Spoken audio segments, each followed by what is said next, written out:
Red roses.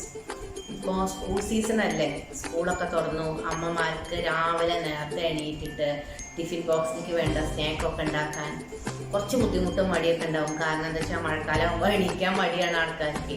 അപ്പോൾ നമുക്ക് എളുപ്പത്തിൽ ഒരു സ്നാക്ക് സ്കൂളിലേക്ക് കുട്ടികൾക്ക് കൊണ്ടുപോകാൻ വേണ്ടി റെഡിയാക്കാമെന്ന് ഞാൻ വിചാരിച്ചു. അപ്പം ഞാൻ ഒരു എഗ് ദോശയാണ് ഉണ്ടാക്കുന്നത്. അത് നമുക്ക് എങ്ങനെയാണ് ഉണ്ടാക്കണമെന്ന് നോക്കാം. നിങ്ങളെല്ലാവരും ഇത് ട്രൈ ചെയ്യണം. വളരെ സിമ്പിളാണ്, അതുപോലെ ഹെൽത്തിയാണ്.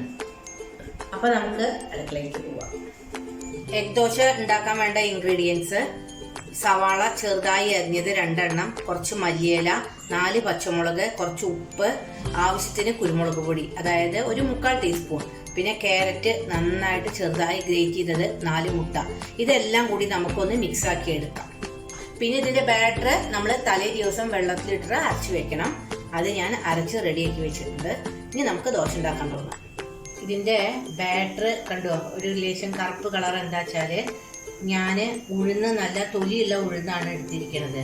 ഈ തൊലിയുള്ള ഉഴുന്നാണ് എപ്പോഴും ദോശയ്ക്ക് നല്ലത്. കാരണം എന്താ വെച്ചാൽ നല്ല കൊഴുപ്പുണ്ടാവും ബാറ്റർ. ദോശ നല്ല സോഫ്റ്റായി കിട്ടും ചെയ്യും. ഇനി നമുക്ക് ഈ ദോശ ഇങ്ങനെ ആക്കിയതിന് ശേഷം അതിൻ്റെ മേലെ നമുക്ക് ഈ അടിച്ചു വെച്ച മുട്ടയും ക്യാരറ്റും എല്ലാം കൂടിയിട്ടില്ല, അതൊക്കെ ഒന്ന് ഒഴിച്ച് റെഡിയാക്കി കൊടുക്കാം.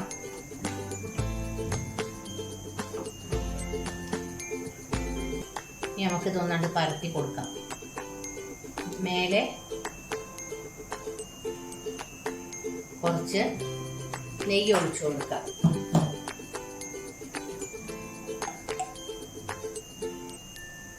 ഇങ്ങനെ 2 ദോശ കഴിച്ചാൽ നമുക്ക് അന്നത്തെ ദിവസം എല്ലാ വൈറ്റമിൻസും കിട്ടും. അപ്പൊ നമ്മളുടെ ഒരു സൈഡായി ഇത് നമുക്ക് ഇങ്ങനെ മെല്ലെ മറിച്ചിട്ട് കൊടുക്കാം. അപ്പൊ നമ്മുടെ ദോശ നമുക്ക് വാങ്ങിയെടുക്കാം കേട്ടോ. എന്നിട്ട് നമുക്ക് അടുത്ത ദോശ ഉണ്ടാക്കാം. കേട്ടോ, നമ്മുടെ അടിപൊളി ദോശ. അപ്പൊ നമ്മൾ അടുത്ത ദോശ ഒഴിച്ചു. ഇതിന് നമുക്ക് പുതിന ചമ്മന്തി കൂട്ടി കഴിക്കാം. അതാണ് ഏറ്റവും ടേസ്റ്റി കേട്ടോ. നമ്മുടെ ഈ ദോശയുടെ ബാറ്റർ ഉണ്ടാക്കാൻ വേണ്ടിയിട്ട് പച്ചരി, അതേപോലെ ഉഴുന്ന്, ഉലുവ അല്ല 1 സ്പൂണോ 1.5 സ്പൂണോ ഇട്ടാൽ മതി. 3 മണിക്കൂർ ഇത് കുതിർത്തി വെക്കണം. കുതിർത്തി വെച്ച് നന്നായി അരച്ചതിന് ശേഷം അതിൽ ഉപ്പിട്ട് യോജിപ്പിച്ചിട്ട് എടുത്ത് വെക്കുക. പുളിച്ച് കഴിഞ്ഞാൽ നമുക്ക് അത് ഫ്രിഡ്ജിലേക്ക് വെക്കാം. വല്ലാതെ പുളിയാവണ്ട. പിറ്റേ ദിവസം ഉണ്ടാക്കണതിൻ്റെ 1 മണിക്കൂർ മുമ്പ് പുറത്തേക്ക് വെച്ച് തണുപ്പ് വിട്ടതിന് ശേഷം നമുക്ക് ദോശ ഉണ്ടാക്കിയെടുക്കാം. ഭക്ഷണം കഴിക്കാൻ മടിയുള്ള കുട്ടികൾക്ക് ഇങ്ങനെ ദോശ ഉണ്ടാക്കി കൊടുത്താൽ മതി. ലഞ്ച് ബോക്സിലേക്ക് പറ്റിയ ഒരു സ്നാക്കാണിത്.